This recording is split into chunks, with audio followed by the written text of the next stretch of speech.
If you want to make tea, then you need to boil water. If you want to boil water to make tea, but you only put the kettle on the stove for 2 minutes at a time before leaving it to get cold all day long, will it ever boil, and will you ever be able to make tea? If it's impossible to do this, then it's even less possible to make any real significant spiritual progress by meditating only 5 minutes in the morning, 5 minutes in the evening, or 1 hour in the morning, 1 hour in the evening. Meditation has to be constant in order for it to work, in order to see any result. If our aim is to follow the teaching of the Buddha, then we must understand that the aim involves making our life into meditation, making meditation our way of life. Our way of life, not as in a livelihood, in the sense that we will work from 9 to 5 at some particular livelihood, our way of living, to make money in order to live. But meditation has to be our way of life in a deeper sense, in the sense that breathing is our way of life. Because without breathing, we would not live. Breathing is our way of life in the sense that we carry it with us all the time, everywhere. There is no time at which we can stop breathing. There is no time at which we do stop breathing. We can't forget to breathe. We can't say, I don't have time to breathe. We can't say, I'll do it later, because it's our way of life. To follow the teaching of the Buddha is to make meditation into our way of life in this sense. Of course, for this we have to understand first of all that not all meditation is equal. If you try meditation from a few different schools, you quickly see that all of them give very different practices or different ideas about what meditation is. Some involve all the attention on the tip of the nose, the breath as it comes through the tip of the nose.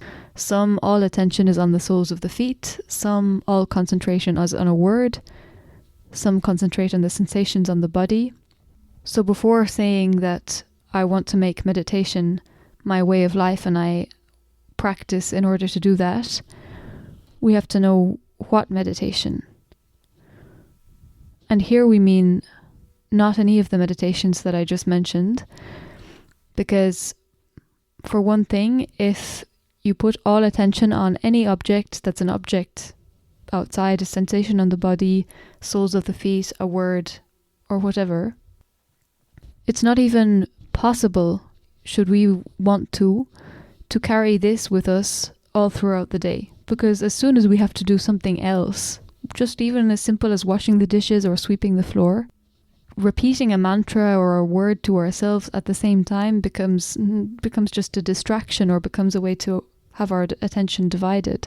And secondly, the main thing is that just repeating a word or repeating a mantra or just looking at the tip of your nose, okay, the mind might become a bit calm or a bit cooler, a bit quieter for a while, so it's kind of a relief, but it's not going to lead to any wisdom arising. So what we're referring to here when we say meditation is the constant observation of one's own mind, which is to say the observation of emotions as they arise, the reactions of the mind to different objects, what the mind is thinking, what our intentions are in our actions, in our movements, in our words, to keep awareness of these things constantly. Because this we carry with us everywhere. We can't help it. Our mind is constantly reacting to everything with agreeable and disagreeable emotions, with thoughts, with ideas, with intentions. But we don't pay attention to it. We don't look at it. Instead, we get lost in whatever subject we happen to be in, whatever work we might happen to be doing, or whatever subject takes our attention. We're always looking outside at what we see, what we hear, instead of looking who sees, who hears, who is thinking, who is moving, who is sitting. So what we refer to here in meditation means to look at that one. Who is listening? And this we can do all the time, because always we hearing, always seeing, always listening, always reacting, always doing. but we don't pay attention. If we're not paying attention, it means that we're not really living. We're just rushing to get the next thing done, and the next thing done, and the next thing done. To get to the end of the task, to get something finished. And what are we going to do afterwards when we've finished? Throughout all this time, we were stressed out, we were in a rush, our mind was running at 100 miles an hour,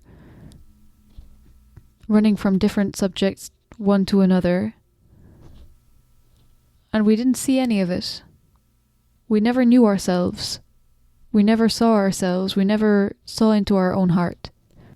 And we will never know ourselves this way. Nor will we ever really know ourselves if, after all this rushing in the job all day long, we just sit down and meditate half an hour without carrying it with us into the day. Because we will never really ever fundamentally change anything. Our mind is on automatic pilot all day long. Automatic means thinking automatically, acting automatically, talking automatically, without knowing our intentions, without knowing why we are doing things, without looking into ourselves. Of course, we don't change. How could we? Our mind is trained to be automatic. Our mind is an automatic machine, but the meditation is to make it manual. We can't do this all in one go, in 5 minutes. It takes constant training. And in the beginning, it's not possible to have a completely manual mind, to be aware constantly in everything, as constantly as breathing. This is what we are working towards. So it's not to be disappointed with ourselves if we're not constantly aware all the time, but to know that this is what we're working towards and find ways to bring our attention inside as often as possible, as constantly as possible.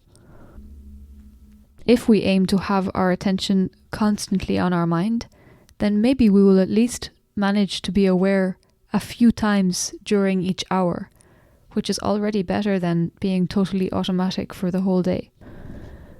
And from there, maybe we can manage to be aware every time we walk from one place to another, for example, or at least every time we go to the bathroom.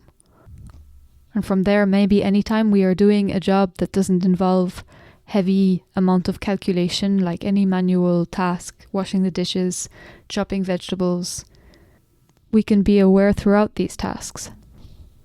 The one who works in this way will progress 100 times or 1,000 times faster than the one who leaves his mind unattended, unobserved, and maybe just pulls it back one time in the day. All this takes effort, and our mind is not used to making effort like this. It's naturally lazy. So we have to find a way to make effort to be our refuge, effort to be our joy, if this is what our aim is.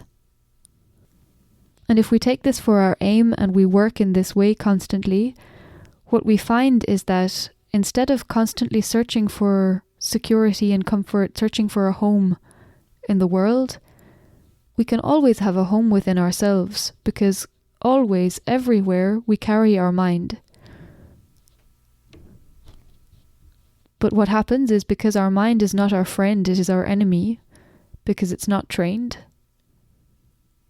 we carry an enemy with us all the time, and we're constantly trying to escape from that enemy, to find a safe place, to find a refuge somewhere outside.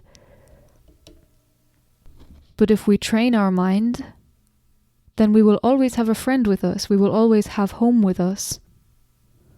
We can't fly away or run away from ourselves. But if we make a home for ourselves and a refuge for ourselves, within ourselves, in our mind, one that is built of unselfishness, of good qualities, of wisdom, then we will have found the highest refuge in the world.